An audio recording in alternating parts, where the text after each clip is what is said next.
Hello అండి, welcome back to our channel. అందరూ ఎలా ఉన్నారు? బాగున్నారా? నేను బాగున్నాను. సో ఇదైతే అమ్మ వాళ్ళ ఇంటి దగ్గరికి వెళ్ళినప్పుడు వీడియో తీశాను.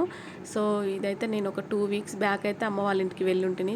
ఒక 2 ఫంక్షన్స్ ఉండే అక్క వాళ్ళ తరపున. సో అట్లనేసి ఇంకా ఊరికి వెళ్ళినప్పుడు తీసిన వీడియో ఇదైతే. సో అక్కడైతే గ్రీనరీ చాలా బాగుంటుంది. అమ్మ చాలా మొక్కలు పెట్టింది ఇంటి వెనక. సో ఆ చెట్లనైతే ఇంకా చాలా బాగుంది కదా గ్రీనరీ అనేసి వీడియో అయితే తీసాను. చూడండి, మీకు కూడా చూపించాలనేసి ఉద్దేశంతో.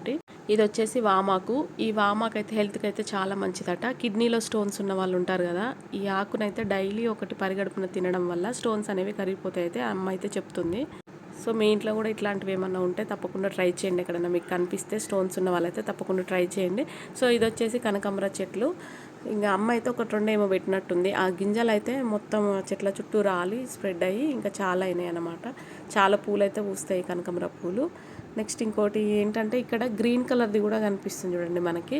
సో అక్కడైతే మిడిల్లో ఆకులే మంచిగా ఫ్లవర్ లాగా ఇట్లా వచ్చినాయి చూడండి. మంచిగా ఇంట్రెస్టింగ్ అనిపించి అది కూడా వీడియో తీస్తాను చూపించాలనేసి.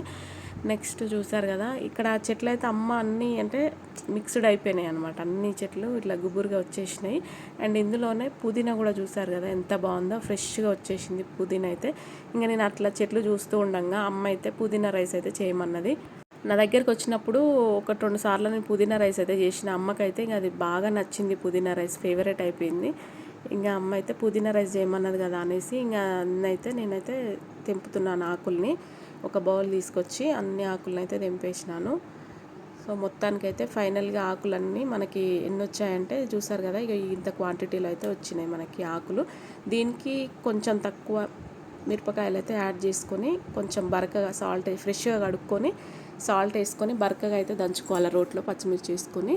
సో ఫైనల్లీ పోపు పెట్టేసుకోవడమే. చాలా బాగుంటుంది టేస్ట్. పోపులో ఏం లేదండి, కొంచెం ఆయిల్ వేసుకొని పోపు గింజలు, ఎండుమిర్చి, కరివేపాకు అండ్ మనం మిక్సీ అదే బరకగా దంచుకున్న పుదీనా పేస్టు ఇదంతా పచ్చివాసన పోయేంత వరకు వేయించుకొని రైస్ వేసుకొని కలుపుకోవడమే. చాలా బాగుంటుంది టేస్ట్ అయితే. పసుపు కావాలంటే వేసుకోవచ్చు, లేదంటే లేదు, ఆప్షనల్ మాత్రమే. కానీ టేస్ట్ వైజ్ అయితే సూపర్గా ఉంటుంది. తప్పకుండా మీరు కూడా ఒకసారి ట్రై చేయండి ఈ ప్రాసెస్లో. అండ్ ఇక్కడైతే ఒక పెద్ద సీన్ జరిగింది అయితే. మా బుడ్డదైతే ఏం చేసిందంటే బయటికి వెళ్ళి ఆడుకుంటుంది. అది ఇంటి చుట్టుపక్కల కాదండి, దూరం వెళ్తుంది అనమాట.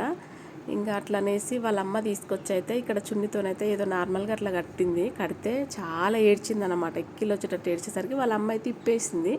ఇప్పేయంగానే ఇంకా తను అక్కడికి సాటిస్ఫై కాలేదు. వాళ్ళ అమ్మని కూడా అట్లా కట్టేయాలి అనేసి గుంజుకొచ్చి అదే చున్నితోని మళ్ళీ వాళ్ళ అమ్మను కూడా చూసారు కదా ఎట్లా కట్టేస్తుందో. ఆ హ్యాపీనెస్ వచ్చేసింది అనమాట ఫేస్లో. ఇంకా వాళ్ళ అమ్మని కట్టేస్తుంటే ఇంక అట్లా కట్టేసి మంచిగా వెనక్కి వెళ్ళి హ్యాపీగా ఎంజాయ్ నవ్వుతుంది. ఇంకా కట్టేసిన బాగైంది అనుకుంటా చేతులు ఇట్లా తలకాయ మీద పెట్టుకొని వాళ్ళ అమ్మని అయితే ఎక్కిరించుకుంటా నవ్వుతుంది. చాలా హ్యాపీగా ఫీల్ అవుతుంది వాళ్ళ అమ్మని కట్టేసిన అనేసి. ఇంకా నన్ను ఆపదలే అనుకొని బయటకు అయితే వెళ్తుంది. సో వాళ్ళ అమ్మ అయితే ఆపేసి ఇప్పుడు నన్ను కట్టి ఇప్పేసే అంటే సరే ఇప్పేయాలనుకుంటే